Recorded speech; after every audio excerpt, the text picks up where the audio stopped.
Hello, this is Christy O'Day, and today we're going to talk about Guatemala and cover some of the cultural and historic overview, as well as some of the health beliefs of the indigenous peoples in Guatemala. So, um, I think the first question to ask yourself is when you're going to travel and work in a new country, what do you want to know about that country? And today we're going to cover some of those things. When you're moving and going to a new country to work, there's some things that you want to make sure that you know. First of all, you want to understand a little bit about the key health indicators for that country. So we're going to review that for Guatemala today. That helps you kind of get a sense of how the country's doing and what are some of the things that you might see while you're in country. Secondly, you want to understand a little bit about the language. We're going to talk about that today. We're going to talk a little bit about what makes Guatemala distinctive and a little bit about the Mayan character and some Latino values. We're also going to talk about the health beliefs, particularly of the Mayan peoples. And then finally, we'll talk a little bit about the history of oppression in Guatemala and how that affects the Guatemalan people. So first of all, let's just ask you a couple questions. Question about the GDP or the gross domestic product of Guatemala is closest to what country? The answer to this question is actually Kenya. So Kenya is ranked number 74 in the world for GDP, and Guatemala is actually ranked number 76. El Salvador is actually ranked much lower than Guatemala at 105. And Vietnam and the Philippines actually are ranked much higher and have a higher GDP than Guatemala. Interestingly, Guatemala is a country of great disparities. So it is a middle income country, but there are great disparities between the indigenous and the non-indigenous peoples, as well as urban and rural communities. And interestingly, although Guatemala ranks highest in terms of GDP compared to its neighbors in Central America, it actually ranks lowest on the Human Development Index, which is an index that looks at health and education measures. So it is actually the lowest of all the Central American countries in that way. So there's a lot of work yet to be done in Guatemala. Next question is related to the population. What's the population of Guatemala? Guatemala is actually 17 million people. It's about the size of Tennessee. Ohio, which is a little bit smaller geographically, also has a population of 11 million. So Guatemala actually is fairly densely populated and has a fairly high population compared to its neighbors. What is the average life expectancy at birth for Guatemalans? The answer to this is actually 72. So it is actually not too bad. However, if you look at the life expectancy of indigenous peoples, you will find that in Guatemala, you will expect to live 13 years less if you are indigenous in Guatemala. This slide just kind of shows you where Guatemala falls compared to the rest of the world in life expectancy. And so it falls pretty much right in the middle compared to other countries. Again, if you're indigenous, you take 13 years off, so that puts you at around an age of 59, which you can see is actually much lower compared to most of the world. Next question is related to infant mortality. The infant mortality rate in Guatemala is closest to which country or area?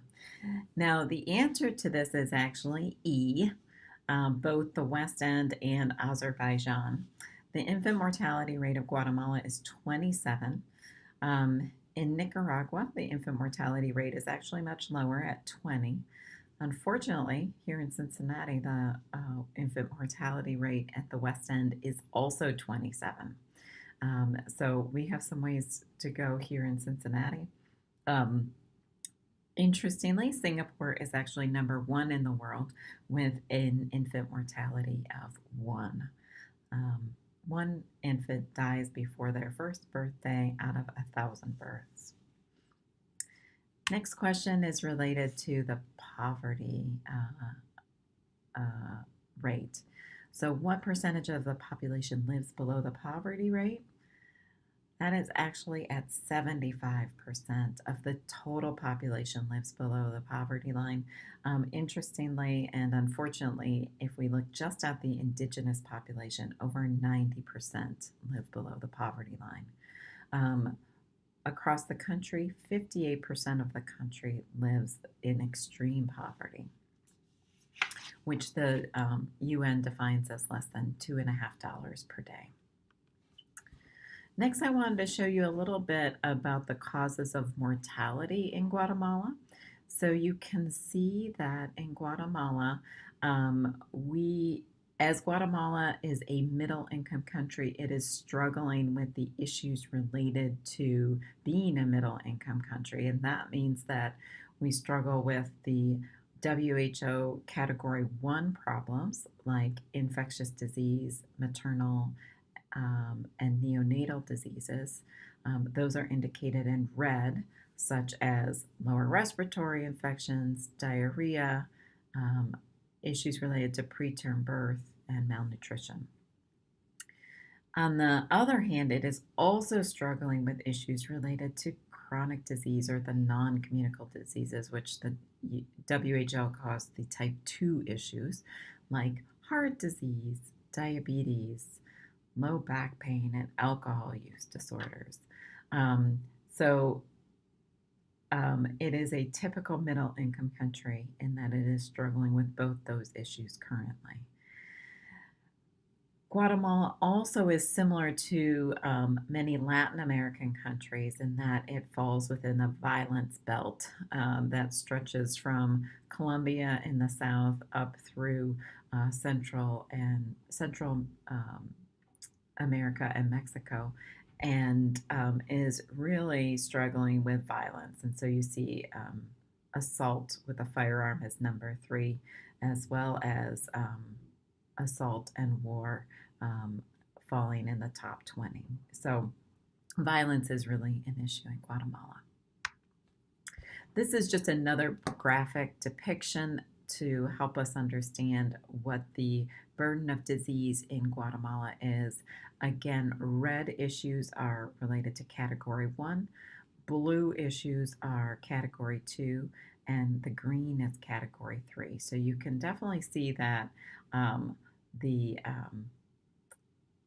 Guatemala still is struggling with infectious disease and malnutrition, as evidenced by the large red boxes, but chronic diseases and non-communicable diseases like depression, anxiety, and alcohol use are really big issues. So you know that you're going to be seeing those type of issues when you come into the clinical setting in Guatemala. This is a depiction of what the risk factors are for disease in Guatemala. And so we can see here that the top risk factor for disease is malnutrition by far. And you're going to be seeing tons of malnutrition in Guatemala in the field clinics. Interestingly, second most common risk factor that causes burden of disease is alcohol and drug use.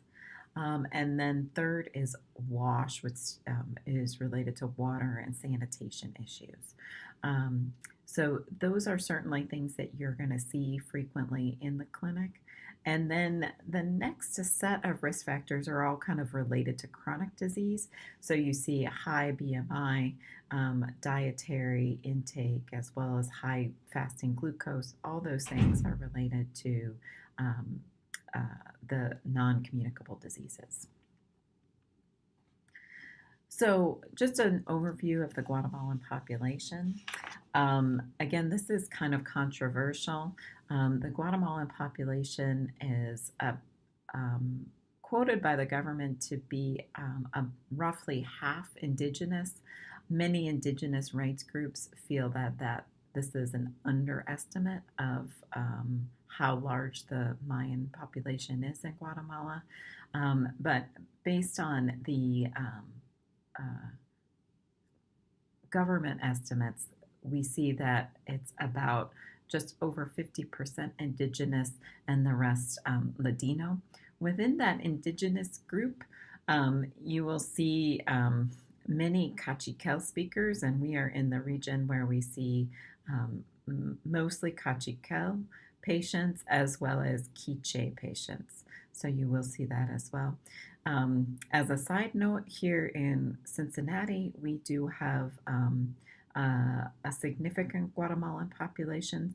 Most of them actually come from the area of northwestern Guatemala, and most of them speak Mum and are from the Mum indigenous group. So you might have heard me speak about Latino versus Indigenous here. Just to clarify what that means, this is really a key part of Guatemalan culture, is kind of this conflict between the Latino population and the Indigenous population. So the Latino population is roughly half or maybe a little bit less than the half of the Guatemalan population, and they tend to follow more of a Western culture, Western dress. They tend to speak Spanish, and in reality, they're more of a mixed or a mestizo ancestry. They tend to live mostly in the cities. The indigenous groups or Mayan groups follow the traditional Mayan culture. They tend to speak their indigenous languages. They live more in the rural area, and they use the traditional dress. They, as we've mentioned before, they have a very high rate of poverty.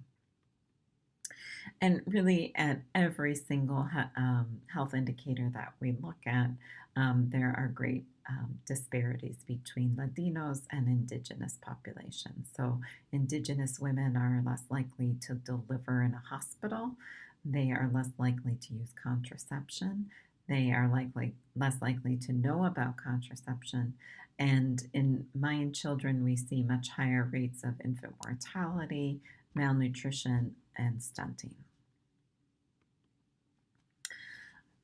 A little bit about these languages of Guatemala.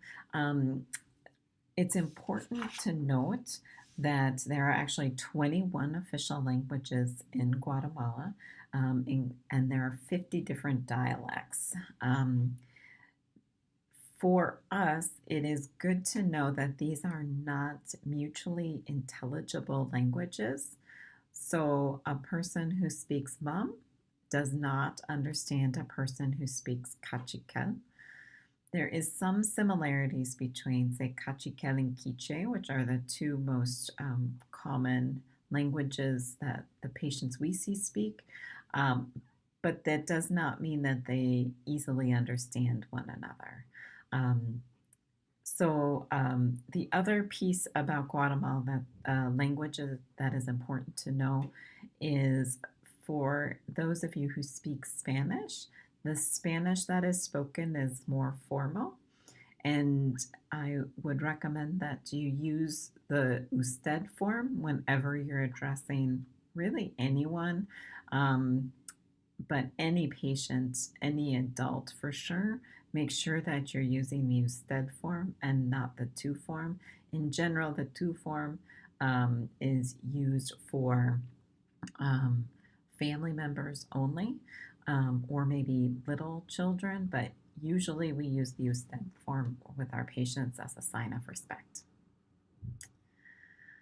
So next I wanted to kind of transition into looking at some of the values that are very important in Mayan culture. So first of all, The whole Mayan worldview is constructed around balance, in which everything is connected. This is particularly important when we look at the health beliefs in Mayan culture, in which this idea of balance is important when people get sick. It's thought to be related to an imbalance in maybe hot or cold, or some type of imbalance in nature that is causing the person to get sick. Community is extremely important, and what the community believes and what is good for the community is valued over the individual and the individual belief. This comes up certainly when you're treating patients, and it may a patient may say that they need to check with their family before they start a particular treatment that you recommend, or if there's some kind of conflict with the community will always generally be preferred over what the individual believes. Elders are extremely important in the culture. Elders are taken care of by their children. They are taken care of in their homes, and their beliefs are valued. Finally, harmony is very important over individualism or over conflict. This is really important for you to know, because you might be seeing a patient who doesn't necessarily agree or believe what you're saying, and they may not necessarily share that with you, because harmony is so important. They may not even understand what you're saying, but instead of causing any conflict and saying, I don't understand what you just said to me, they might just agree and say, yes, I understand. So, regarding Mayan concepts of health and belief, this balance between hot and cold is very important. And they believe it's really important to avoid extreme temperatures to maintain health. So, you might get asked questions like, is it okay to take a bath? Is it okay to drink soup? Is it I avoid soup, or I avoid taking a bath when I'm sick because I don't want to get cold.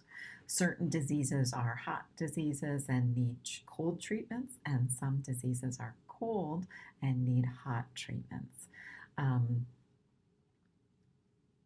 So often patients will go see a curandero or a traditional healer if they believe they have one of these types of diseases and need treatment for it.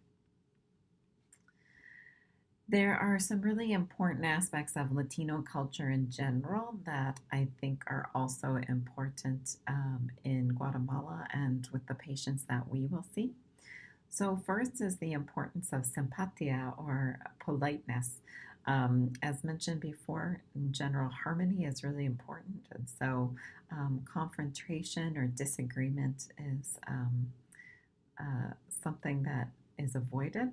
Um, and politeness and personalismo, or warm personal interaction, is really important, because as a provider seeing patients, it's really important to try to connect with patients and greet them and spend some time kind of establishing a relationship with them before jumping into whatever it is that brought them to the clinic. So, this value is important to you as a provider, because when you walk in to see a patient, it's important to say, ask who is there with them, ask them maybe who they live with, talk a little bit about maybe where they live. Do they live close by? Even if it's talking about the weather, any of those things are really important to kind of establish that warm personal interaction before moving on to the business of what brought them in that day. Respect for authority figures, respeto, is very important as well. And this includes you as a healthcare provider. They will have a lot of respect for you. They will put on their finest clothes when they go see you at the clinic, and they will always address you with your title as doctor or whatever your title is. And so it is really important that you show that same respect for them and use a title. Usually use señor or señora, señorita, or don or doña when you're talking to patients so that you show the same respect for them that they've shown for you. Family or familismo is also really important. So often, if someone, particularly an elder, is sick, the whole family will come in to check and see how the patient is doing. And so you may be seeing this when you're seeing elders in particular. Finally, the idea of fatalism or fatalismo is also really important. I think this comes out of a culture of poverty and growing up in poverty, and a lack of personal agency that many people and your patients may believe that they can't do much to alter their fate. So they may say things like, well, whatever God wants will happen. And so if you ask the patient to come back tomorrow, they might say, well, if God wants me to, I'll come back tomorrow. And that's just kind of a recognition that they do have lots of barriers to getting to the clinic to see you. And so they may try their best to get there, but there are lots of barriers that they will counter. So be aware of that as a very strong value or aspect of the culture. Guatemala has a pluralistic health system. This means that there are many options for healthcare, but they are not very integrated, similar to the United States, you could say. There is a public health system of clinics and hospitals. Oftentimes, those hospitals and clinics don't have the resources that are needed to take care of patients. So there might be a doctor there, but the doctor doesn't have the antibiotic that's required, or the doctor might be out until next week. So there is a consistent lack of resources in the public health system. There are private clinics that are available and private hospitals. However, oftentimes to the poor of Guatemala, these are not really accessible, and the prices are very exorbitant for them. Pharmacies and stores are often used by our patients for health advice and for medication. So a patient might say, I have a cough or I have diarrhea, and they might go into a store and say, what should I take? And the person might have some training, probably doesn't have any training, but might say, hey, this person last week had a cough and bought this and they felt better. And so that's what they might try. Traditional healers are very common. This includes midwives and so-called bone setters. And so it's important to ask your patients if they have visited a traditional healer for their problem and maybe what was recommended by that traditional healer. Finally, there's folks like you. So there's lots of non-governmental organizations and hundreds of visiting medical teams in Guatemala that patients may visit for healthcare. The quality of care by these teams and NGOs is pretty wide. And so you want to be able to make sure you ask about that and make sure you ask about what treatment the patient was given by these organizations. Oh, I'll just mention that this is a temazcal or a traditional sweat lodge. You may still see these across Guatemala. Again, hot and cold is a really important part of the Mayan belief of health and wellness. So after a delivery, after a woman gives birth, she might go into this sweat lodge, or this is often where people also bathe. So I have not yet been able to go into one of these, but I'm waiting for my opportunity. As mentioned earlier, there are many traditional healers available for patients to see, so it's important to ask about them. I want to talk briefly about culture-bound syndromes. So, culture-bound syndromes are a combination of symptoms that are found within a specific society or culture. Oftentimes, the symptoms may be psychiatric or somatic, but they are very well recognized within the culture and usually treated with folk medicine. So, there's a couple important ones we're going to talk about now. The first one is mal de ojo, or the evil eye. This is pretty common throughout Central America, Mexico, and the Caribbean. Mal de ojo is usually an illness that usually a child has that may have a wide range of symptoms. So if your patient um, or family believes the child has an illness related to mal de ojo, it's important to ask exactly what the symptoms are because it may be very different. It might be um, ear pain and a fever, it might be diarrhea, vomiting, it could be a variety of things. The evil eye is something that is usually caused by a person who looks at the child with envy or jealousy. They are often not trying to make the child sick or cause any harm to the child, but simply they're looking at the child and they think the child is really beautiful. And so something about that causes this illness on the child. So you, in fact, could cause mal de ojo if you're looking at the child. And so that's important to know when you're hanging out with the kids in Guatemala. So, when the child, a parent brings the child in and they have symptoms, it's important to ask the parent what do they think is causing this illness because they may say that they believe the child has mal de ojo. And they might have already visited a curandero who may have tried some type of um, traditional healing method to cure the child. Interestingly, you will see babies wearing the color red because this does protect a child from mal de ojo. And so you'll see little bracelets on the child, or maybe a little red hat or a red blanket that would protect the child from the evil eye. Susto is another common culture bound syndrome. Susto means fright, and a fright might be small or large. It might be seeing a terrible accident, or it might be coming upon a scary sight. Any of those things could cause susto in a patient.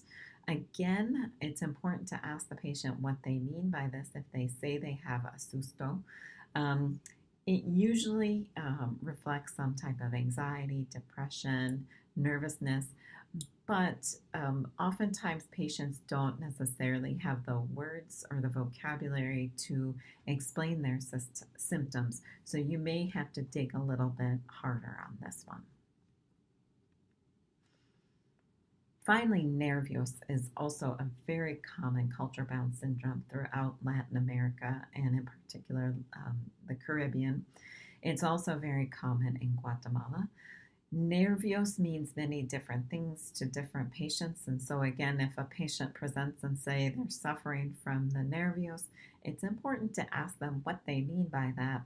It may mean signs and symptoms of depression, anxiety, or panic attacks.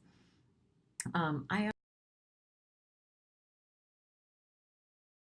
symptoms because they might have trouble understanding some of our vocabulary for mental health issues like depression, but they certainly understand the word nervio. So if I think a patient has depression, I might explain to them that I think they're suffering from nervios, and they may understand that much better than the word depression.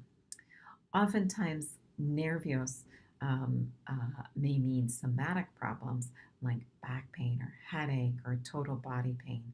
And so, if patients present with those somatic problems, then it's important to ask about depression. And they may often understand that nervios is a cause of those things. Switching gears, I wanted to talk a little bit about Hispanic names. So, most people in Guatemala and throughout Latin America may have four names. They may have two first names or nombres, and two last names or apellidos. The two last names are usually their father's last name and their mother's last name. Um, and Mayan women usually keep their last name when they get married. They actually don't take their last name. So it can be a little bit confusing trying to understand who's part of a family sometimes. However, when you're asking patients what their name is, it is important to make sure you get all of their names, their two first names and their two last names, because there can be lots of frequency of common names in communities. Regarding Guatemalan history, and we're just going to finish up a little bit with the politics and history of Guatemala. So, in 1523 was the last Spanish defeat of the Maya. This actually occurred in Tecpan and Ishimche, which was the last holdout of the Mayan Empire. So the Spanish ruled Guatemala until 1821, when Guatemala became independent from Spain.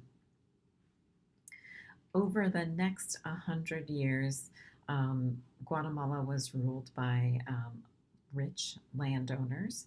And then in the mid 40s, a more progressive president um, took power and began instituting land reforms.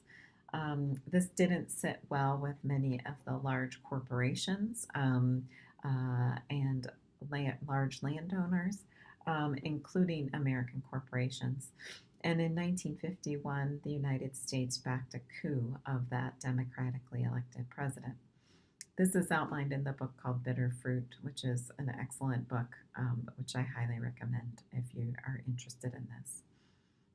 After 1954, there was a series of coups that continued and then finished off and ended with a civil war that began in 1960 and did not finish or come to peace until 1996. So this civil war was between the conservative-led government and leftist rebel groups. And it did include a genocide against the indigenous peoples of the Western Highlands, where you will be working. And about 200,000 people were murdered during this genocide. The general in charge during the war, Efrain Rios Montt, is still around and active in Guatemalan politics. From your standpoint as a healthcare provider, seeing patients in this area, it's important to know the trauma that most of your patients have been through. If not your patients, then your patients' family members or parents. And so, anyone who's over the age of 30 and has really lived through that war and likely has experienced severe trauma related to that. They may have lost family members, friends, or been displaced by the war. Currently, there continues to be a lot of political corruption in Guatemala. In 2007, the UN established its own commission to investigate corruption in Guatemala, and they uncovered a conspiracy called La Linea, which was a phone number or phone line that was called by international companies to relieve some of their tariffs when they were bringing supplies into Guatemala. It was discovered that this corruption led straight up to the president. And in September of 2015, the president actually resigned and went to prison. There were presidential elections in September of 2015, and the winner was actually Jimmy Morales, who was a comedian. And so he is currently the president of Guatemala. There was great hope at the time of his election that he may be able to turn some of the corruption around. Unfortunately, I'm not sure that that has occurred, but it does show you some of the similarities between Guatemala and the United States, that we have both elected a entertainment personality to be our leaders. So that's just a little bit of an overview of Guatemala history, politics, language, and health beliefs. Please send me an email if you have any questions. I'll look forward to talking to you about all of this more. Thank you.